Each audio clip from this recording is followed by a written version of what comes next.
प्यारे देशवासियों, नमस्कार। आज मैं संतोष मलिक जी की एक बहुत बड़ी चिंता आपके साथ साझा करना चाहूँगा। संतोष मलिक जी जो आपके अपने मतदाता जागृति संगठन की राष्ट्रीय अध्यक्षा हैं, उनकी चिंता है वोटरों के अधिकार के बारे में। वोटरों के अधिकार यानी वोटर लिस्ट में जो आए दिन जो घपले किए जा रहे हैं वो बहुत ही दर्दनाक है, बहुत ही चिंताजनक है। ये देश का यानी चुनाव को हम बोलते हैं लोकतंत्र का सबसे बड़ा पर्व, और उस पर्व की धज्जियां उड़ाई जा रही हैं। जब एक मतदाता का मत ही खतरे में आ गया, उस वोटर का वोट ही खतरे में आ गया, तो उसके पास क्या बचा है? वो पर्व का क्या महत्व रह जाएगा?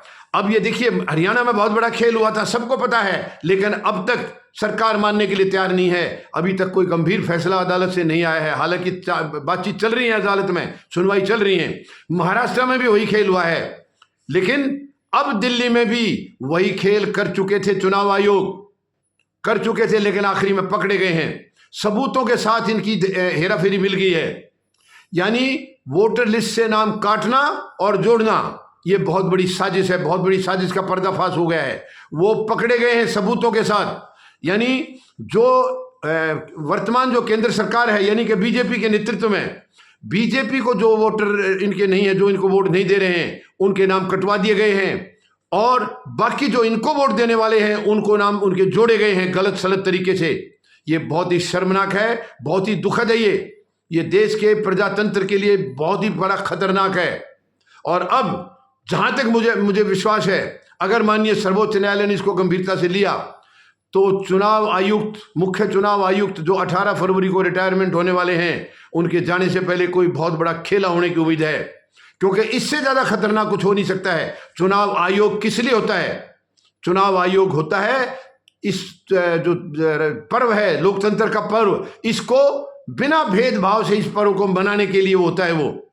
और वो खुद ही भेदभाव करे, खुद ही इसकी धज्जियां उड़ा दे, तो इससे ज्यादा दर्दनाक और क्या होगा? इससे ज्यादा शर्मनाक हमारे लिए क्या होगा? लोकतंत्र कैसे बचेगा? प्रजातंत्र कैसे बचेगा? यानी आप किसी एक पक्ष के लिए सब कुछ न्यौछावर कर देंगे, उसके लिए कानून की धज्जियां उड़ा देंगे, सब कुछ दांव पर लगा देंगे। ये इससे ज्यादा शर्मनाक और कुछ हो नहीं सकता है। ये चुनाव आयोग का काम नहीं है। ये चुनाव आयोग का काम नहीं है सरकार के चरणों में नतमस्तक हो जाना, सरकार के चरणों में नतमस्तक होकर के उनकी आज्ञा का पालन करना। ये चुनाव आयोग का काम नहीं है। चुनाव आयोग का काम है इसको निष्पक्ष तौर पर चुनाव को करवाना, और वो तभी होता है जितने मतदाता हैं, जितने वोटर हैं, आप उनको सुविधाएं दीजिए, वोट वो अपनी मर्जी से डालने दीजिए। आप अपनी मर्जी से तय करके उस किसी एक पार्टी को देंगे, इससे ज्यादा शर्मनाक, इससे ज्यादा दर्दनाक कुछ हो नहीं सकता है। आज पूरा देश शर्मसार है, पूरी दुनिया देख रही है कि भारत के अंदर लोकतंत्र की धज्जियां उड़ाई जा रही हैं, और उसके अंदर सबसे बड़ा हाथ अगर है तो वो चुनाव आयोग का है। चुनाव आयोग का है। मैं चुनाव आयुक्त, मुख्य चुनाव आयुक्त से निवेदन करना चाहूंगा, आप आखिर रिटायर तो होंगे, अपना क्या मुंह दिखाएंगे, क्या चेहरा दिखाएंगे देश की जनता के सामने? और ये सरकार आपको कब तक बचाएगी? सरकार को खुद अपने भविष्य का पता नहीं है, ये कितने दिन की है, तो आपको कैसे बचाएंगे? ये आपको कैसे बचाएंगे? आपको कम से कम 140-142 करोड़ लोगों की, उनकी नजरों में आप कैसे देखेंगे? उनसे नजरें कैसे मिलाएंगे? आप कम से कम वो तो देखिए, क्या लेकर जाएंगे इस दुनिया से? क्या लालच दे दिया आपको ऐसा? बहुत ही दुखद है, बहुत ही दुखद है। अगर लालच नहीं दे दिया तो ये इंसाफ क्यों नहीं हो रहा है? वो अब तो ये सबके सामने आ गया है, सारे सबूत मिल गए हैं। आपने कैसे कैसे, यानी आपके सांसदों के घरों के एड्रेस से वोट काटने के जो है वो नाम काटने के लिए दिए गए हैं। आपके किसी फ्लैट में जिसमें 4 आदमी की भी जगह नहीं है, वहां 35-35, 36-36 आदमियों के वोटर लिस्ट ऐड कराने के लिए दिए हैं। कैसे दे दिए? वो इतना फर्जी काम। खुद अगर चुनाव आयोग फर्जी काम कराएगा तो वो क्या खाक करेगा? फिर वो त्योहार का क्या वो धज्जियां उड़ा रहे हैं। ये बहुत ही शर्मनाक है। ये उस लोकतंत्र के लिए, हमारे प्रजातंत्र, जो कि भारत को आज दुनिया का सबसे बड़ा प्रजातांत्रिक देश माना जाता है, सबसे बड़ा लोकतांत्रिक देश भारत को माना जाता है, और उस भारत में लोकतंत्र की यह हाल है। इससे ज्यादा और मेरे ख्याल में देशवासियों के लिए कुछ दुखद हो नहीं सकता है। यानी देशवासियों के पास एक ही मौका होता है। अगर गलती से कोई गलत सरकार आ गई तो उनको मालूम है कि 5 साल के बाद उनके पास एक मौका है, उसके एक मत का इस्तेमाल करके, एक वोट का इस्तेमाल करके वो सरकार को बेदखल कर देगा। लेकिन वो भी आपने उसके हाथ से छीन लिया है, वो भी छीन लिया है। इससे ज्यादा शर्मनाक और क्या होगा? इससे ज्यादा दुखद और क्या होगा? मैं मुख्य चुनाव आयुक्त और चुनाव आयुक्तों से निवेदन करूंगा, मेहरबानी करके अपने अंदर झांकिए। आप क्या कर रहे हैं, अपने अंदर झांकिए। खुलेआम चोर बाजारी हो रही है, खुलेआम वोटों की धज्जियां उड़ाई जा रही हैं, वोटर लिस्ट काटी जा रही है, जोड़ी जा रही है। और चुनाव आयुक्त, मुख्य चुनाव आयुक्त ने बयान दिया है कि हमने कोई ऐसा कुछ नहीं किया है। महाराष्ट्र में भी एक बहुत बड़ा खेल पकड़ा गया है। महाराष्ट्र में यानी जो पिछले 5 साल में जितने मत बढ़े थे उतने कुछ महीनों में बढ़ गए। वहां पर कैसे बढ़ गए, कैसे बढ़ गए? क्या आप जानते हैं इनको कभी देश देखेगा नहीं? क्या देश सारे को आप अनपढ़ समझ रहे हैं?